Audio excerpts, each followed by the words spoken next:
Well, hey, good morning, everybody. It is 6 a.m. here on your Monday. I'm Grace McKenna. And I'm Jim Stratman. Thanks for starting off your week with us here on WHAS 11 and on WHAS 11 Plus.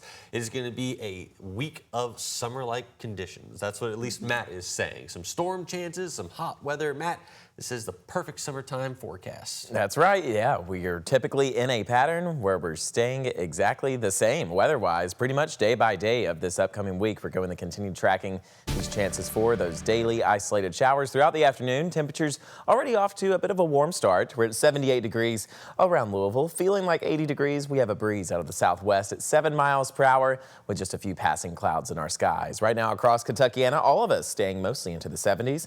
75 near Springfield, Kentucky, 70 near Shelbyville, 75 for you folks near LaGrange, 73 for you guys near Hardinsburg, 71 over in Bedford, Indiana. On satellite and radar, you'll notice that we're continuing to stay quiet and dry, but over towards our west, just into portions of southern Indiana and southern Illinois, we're tracking some incoming clouds that are producing a few spotty showers. This activity is going to head our direction just as we go into the later parts of our afternoon.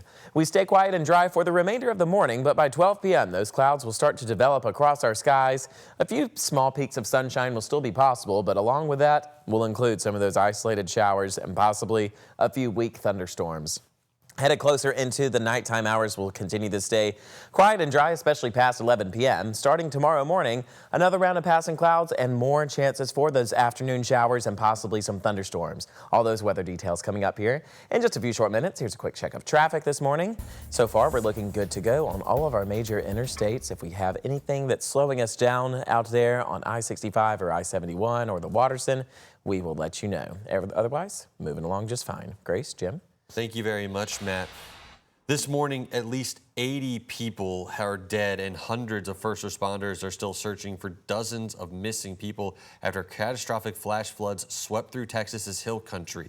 The time-lapse video here shows the speed at which the Llano River rose on Friday night. Floodwaters brought down trees, homes, and buildings, tearing through Camp Mystic, where 750 girls were spending their holiday weekend. Some are still reported missing. We have more details on the impacts of the flooding. We'll have more details on that coming up here a little bit later on GMK. And new this morning, Shively police are investigating the shooting deaths of 2 young women. Police responded around 1:30 this morning to the 3200 block of Kingswood Way. Officers say they found 2 women in their 20s with gunshot wounds. They both died at the scene. Anyone with information is asked to contact Shively PD's anonymous tip line at the number on your screen. That's 502-930-2SPD. Now to our top story. Week 3 of the trial of Brooks Houck and Joseph Lawson begins today. Week 2 was eventful, with both the prosecution and defense resting their cases earlier than originally expected. That's right. Gabe Gonzalez is now joining us here in studio this morning with a full recap of some of the biggest moments from last week. Good morning, Gabe. Hey, good morning, Jim and Grace. Week 2 was full of new revelations from witnesses called by both the defense and prosecution. Here are some of those key takeaways.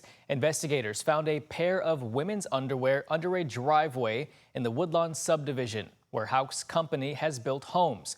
DNA testing came back with no profile, so no direct evidence connecting it to Crystal Rogers.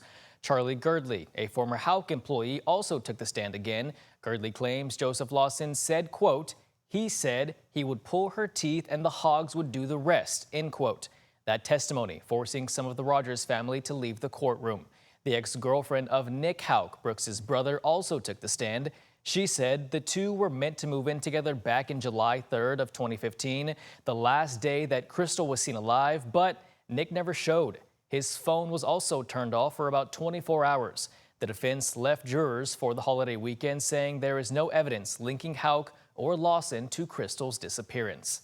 Both defense counsels filed a motion for directed verdict asking Judge Charles Sims to acquit the 2 men on trial based on lack of proof. Both of those motions were denied. Closing arguments are expected today, and after that, the jury will begin deliberations. Jim, Grace.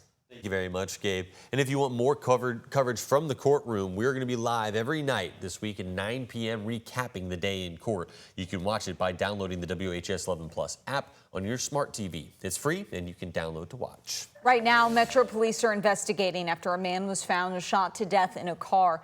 It happened just after 2 Sunday morning on I-71 South near Lime Kiln Lane. When EMS arrived, the victim was still alive, but he later died at the scene. The Jefferson County Coroner's Office later identified him as 50-year-old Craig Wills.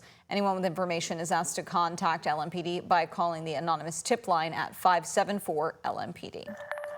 Duke Energy employees in Indiana could strike as early as today if the company and the union representing workers can't agree on a new contract. Now, voting on this latest contract started on Wednesday, and it's set to finish up today after months of negotiations. WHAS11's Clarice Shaley has more from both sides.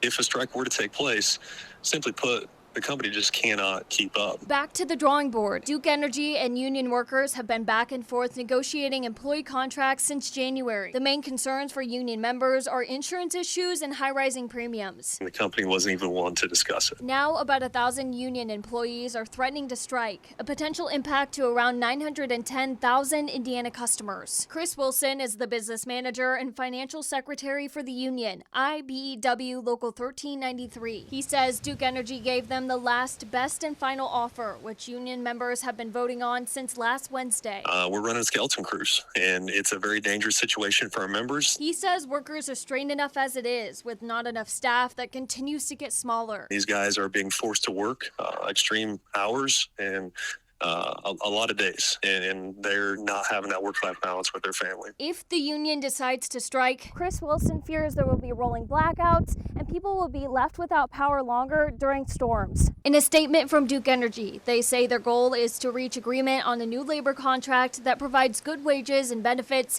as well as continued safe work environment for employees. The company says they also understand the important service they offer to customers and have a contingency plan in the event of work stoppage. The talks continue with electricity in the middle, a source thousands rely on and work for. In southern Indiana, Clarice Shaley, WHAS 11 on your side. We're told between 150 to 200 workers at Duke Energy in southern Indiana are part of the union. We're going to keep you updated as well once we know the results. We'll do that on air and online over at WHAS11.com. Happening today, Heaven Hill is cutting the ribbon on its new corporate office in Louisville. Heaven Hill is one of the largest independent family-owned spirits companies in the nation. It says its new building will include offices, a tasting bar, and art gallery. The ribbon cutting is this morning at 10:30 at the new office on North Whittington Parkway.